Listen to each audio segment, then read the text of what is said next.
Rasulullah sallallahu alaihi wasallam bersabda, "Salasatun uqsimu alaihinna wa uhdithukum hadisan." Ada 3 hal aku bersumpah atasnya. Aku akan katakan sebuah perihal kepada kalian. Fahfazuhu. Maka setelah aku katakan 3 hal ini, tolong dijaga. Qala, Rasul bersabda, "Ma naqasa malu 'abdin min shadaqatin." Tidak berkurang harta orang kalau dia itu memberi. Ini nomor 1. Kalau kita makin banyak traktir, makin banyak memberi, makin banyak berinfak, makin banyak bersedekah, itu harta kita tidak berkurang. Yang ngomong bukan saya, tapi orang yang paling terkasih, kekasihnya Allah, Rasulullah sallallahu alaihi wasallam. Yang kedua, wala zulima 'abdun muslimatun illa zadallahu 'izzan.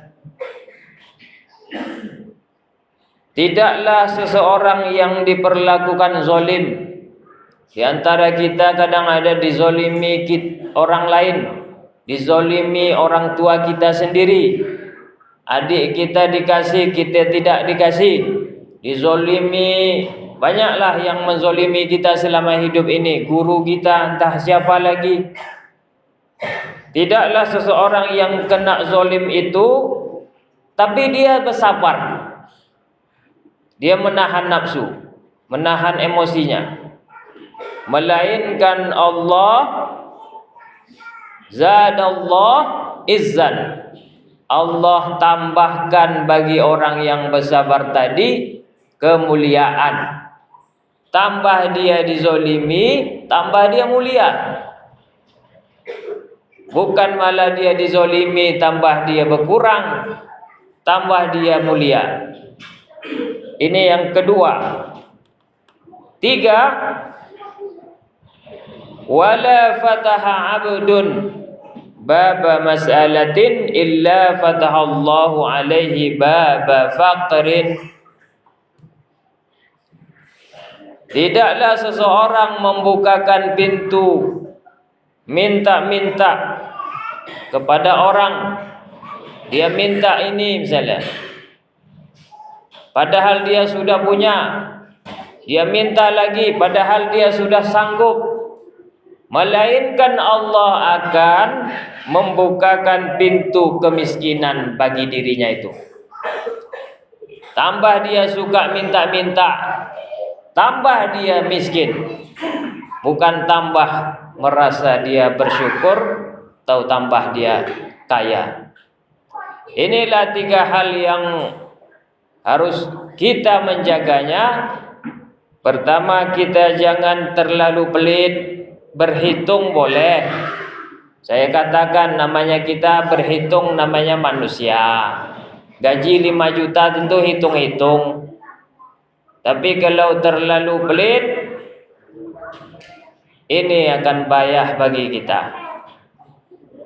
Yang kedua, kalau ada orang yang suka menganiaya kita, atau kita tahu orang itu menganiaya kita, jangan cepatlah naik pitam, jangan sumbu pendek.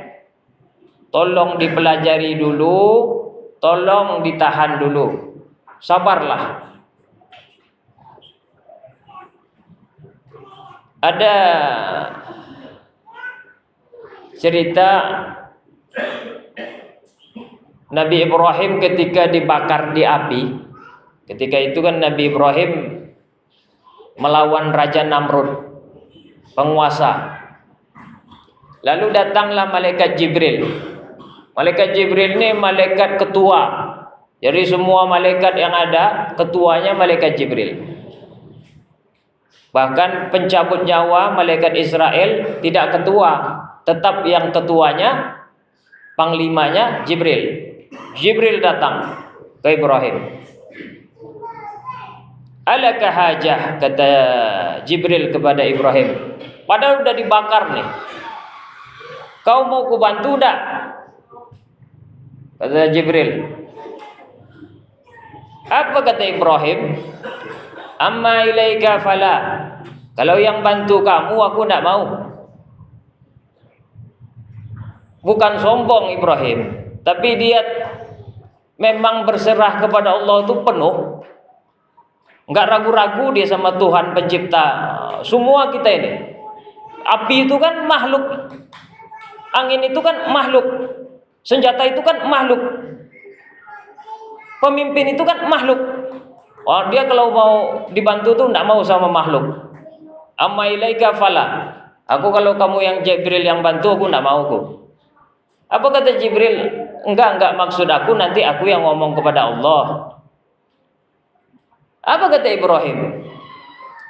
Kalau Allah ya enggak perlu kamu yang ngomong, sudah tahu dia.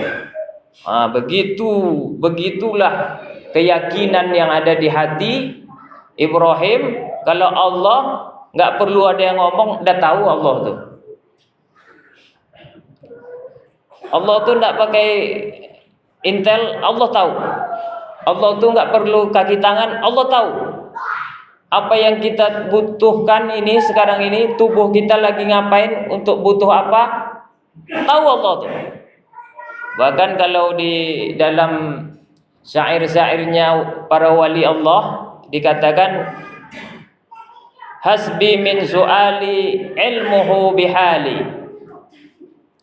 Cukuplah dari kebutuhan tubuhku ini, tanpa aku berdoa Allah sudah tahu.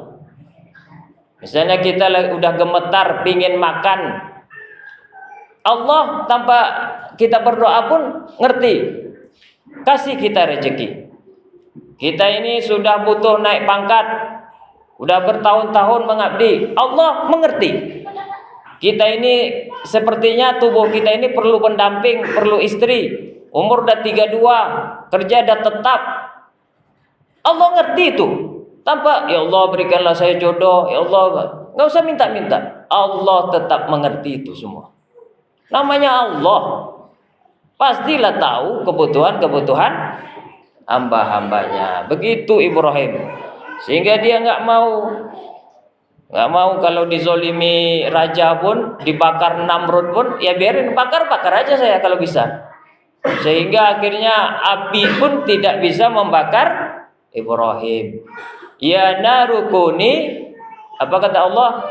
Hai apiku, jadilah kamu bardan wasalaman, dingin dan tidak apa-apa ala Ibrahim. Akhirnya di dalam api pun tidak terbakar. Ditengoklah sama Namrud dari atas. Oh, ini Ibrahim ini kebal juga ini ya. Oh, nak mati udah sebesar ini api. Kami kumpulkan kayu berbulan-bulan, nak juga mati. Dizolimi Namrud, dizolimi penguasa, ndak apa-apa juga. Ada juga sebagian cerita anaknya Namrud, perempuan, nengok dia, karena Ibrahim itu memang betul-betul benar, akhirnya dia terjun ke api. Ada sebagian mengatakan begitu, karena dia melihat Ibrahim, oh ini Ibrahim betul nih, ayah saya yang salah, gitu. Itulah kalau kita sudah berserah diri kepada Allah, jangan banyak minta-minta, insya Allah, karena tubuh kita ini udah butuh, Allah sendiri yang maha mengetahui akan beri. Inilah yang bisa saya sampaikan. Wa'tabiru ya ulil absar la'allakum tuflihun.